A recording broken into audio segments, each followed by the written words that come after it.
What is up guys, Andy Forrest Theme Runner here, and today I'm giving you guys my first impressions of the Nike ZOOMX Vaporfly NEXT 2.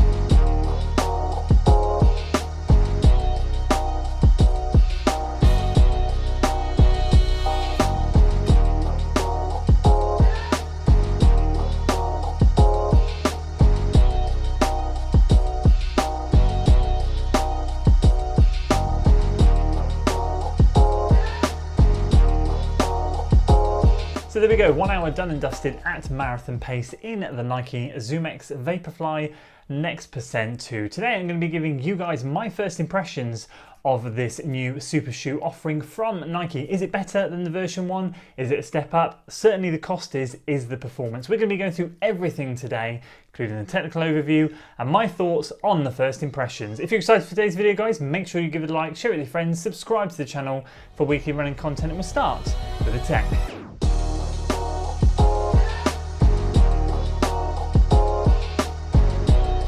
We'll start off by saying I went true to size in this shoe, which is indeed a UK size 13. I did not need to size up or down. And in my size, it comes in at a 30-gram difference, at 276 grams, as opposed to version 1, which was only 246 grams. So that's 9.7 ounces.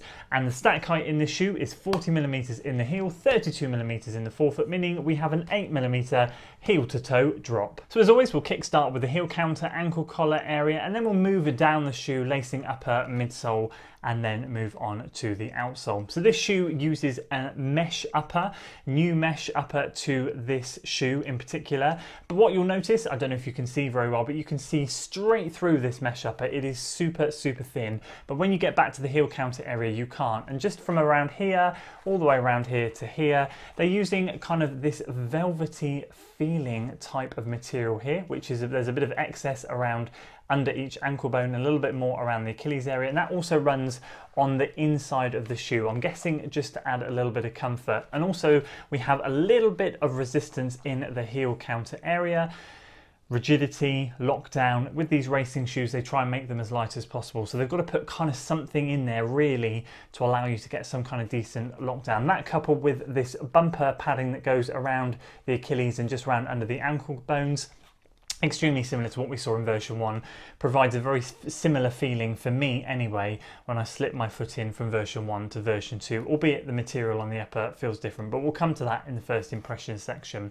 Once again, we have the offset laces, which I really like. It does take the pressure off the top of the foot, and not only that, they've now added a little bit of padding in the tongue. So in this first section of the tongue at the top, it's paper thin, but then as we move about 1 centimeter down the tongue, we've got a tiny bit of padding, which when you do cinch these laces down at the top, does allow a little bit of pressure relief when you do that. It's not paper thin all the way down, and it does. I did notice that. I have to be honest with you, I did notice that, and that was quite a relief. Again, putting the Vaporfly version 1 on last week and putting this on this week, it did kind of, I could tell that difference, if that makes sense. So that was great. We have this engineered mesh upper, which is super lightweight and super breathable, with a bit of reinforcements around the toe area to allow a little bit of, not rigidity, but to allow the toe box to have a little bit of shape and not just kind of go flappy with the material like the version 1 did.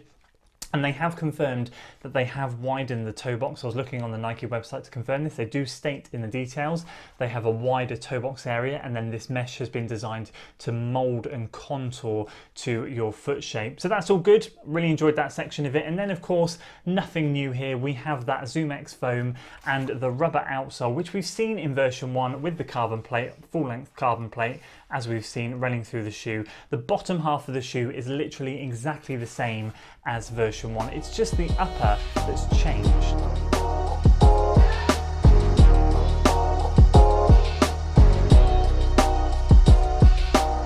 So So on to my first impressions. How did I find this shoe? Well, we slipped it on for its first run and it was a marathon pace session. We had an hour and the test was to see what our heart rate was during that marathon pace session. It ended up being 158 beats a minute at 6:02 average mile pace, which I was very happy with. It ended up being a very successful session, and I have to say I thoroughly enjoyed the shoes. Now with version 1, when I took them out for their first run, I was a little bit perplexed by that feeling of running in this shoe. It was a very new sensation to me, and I gather speaking to a lot of people back then when they ran in it for the first time, it kind of took them a while to get used to this style of shoe, the ZOOMX, the plate. It was a very kind of soft, spongy, land bounce kind of sensation. I had none of that in this one because I was kind of already used to that sensation. So it was more a case of how was the upper going to fare, and more importantly, what is going on with the weight. So answers on a postcard. It'd be great to hear your thoughts. I've always blamed Nike using React midsole for going like a brick when it got up to my UK size 13 and adding on the weight. Great example, Pegasus 37, the Nova Blast, and then the 1080 version 10. Nova Blast and 1080 were 346 grams, both equally. The Pegasus 376 grams. And I know in smaller sizes, the Pegasus was only 5 or 10 grams heavier than those two shoes, but in my size, it was 30 grams heavier.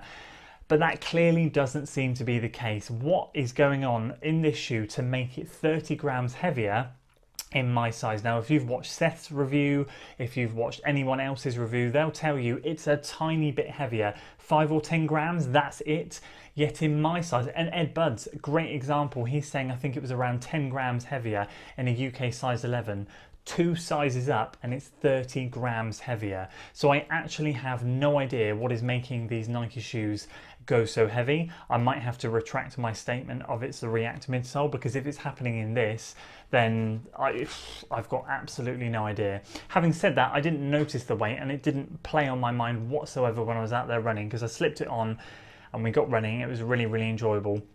I think the only thing I'm going to say is that, and I'd love to hear your comments below, and this is really important, I think, for a lot of people considering this shoe, I'd love to hear if you have a wide foot or a narrow foot, and if you prefer version 1 or version 2. Now I have a wide foot, and I prefer this version to version 1 because this upper did indeed mould to my foot and it did feel a lot better. Albeit, even so, I still felt like I had room in the shoe. My toes were able to splay better, and even in the top above my foot, it didn't feel tight to my foot. I did have a good room in there. Whereas someone like Tim Gross, a fellow YouTuber, who also reviewed this shoe and did a little bit of comparison to version 1, he has a narrow foot, and I think gathering from his video, he's preferring version 1 because he was really having to cinch these laces so much tighter than what I would have to do. And the Vapor Weave is a lot less forgiving in version 1, so you can slip your foot in and it really literally wraps around your foot and you get a very snug locked in feeling. So with this, I didn't quite get that snug locked in feeling. I had a little bit more room, but I wasn't going to complain about that, excuse me. I felt that it was much better for my wider foot, so I'd love to hear that in the comments if you're a wide foot or a narrow foot, and if you prefer version 1 or version 2. On the whole though, a very similar experience to what I was expecting. I'm going to take this out for one more workout later this week, and if all being well, it goes well, I'm going to be using this as my marathon racing shoe. The only other thing I'm going to say, as I said, is lockdown. I did have to, walking to the start of my run, which was about 500-600 meters roughly, retighten my laces 2 or 3 times and really cinch down, even with a wide foot, really had to cinch down from the bottom to get a decent lockdown down this section here. I was able to get a tightness here, but this felt very loose down the bottom of the lacing chain. So I really had to work it from down up, down the bottom up to the top to get a decent fit. Once it was there, it was there. But overall, other than that, I'm very pleasantly surprised. And finally, the price, £209, £30 saving, I think it is, maybe even more than that, I can't remember. It's £240 for the first version, isn't it? £209 for this. Very impressive, very happy.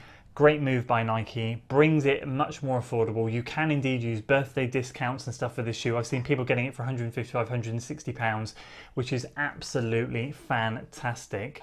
So there we go, those are my initial thoughts on the shoe. It's going to be a good one, I'm really enjoying it. Perplexed about the weight.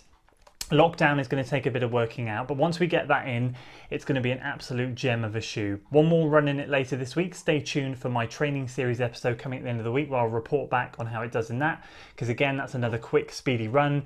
We'll see how it goes, and I'll give you some more feedback during that video, and then of course we'll save it for the race. But of course I want to hear from you in the comments below. Let me know if you've got this shoe, what your thoughts are between version 1 and version 2, and as I said, if you have a wide or narrow foot, what your preference is. I think that's going to be key for so many people. Let's help as many people out as we can, give them as much information as we can, and answer that burning question. Anyway, that's it from me today. I hope you enjoyed the video. If you did, please give it a like, share it with your friends, subscribe to the channel for weekly running content, and as always, I'll see you in the next one. Until then.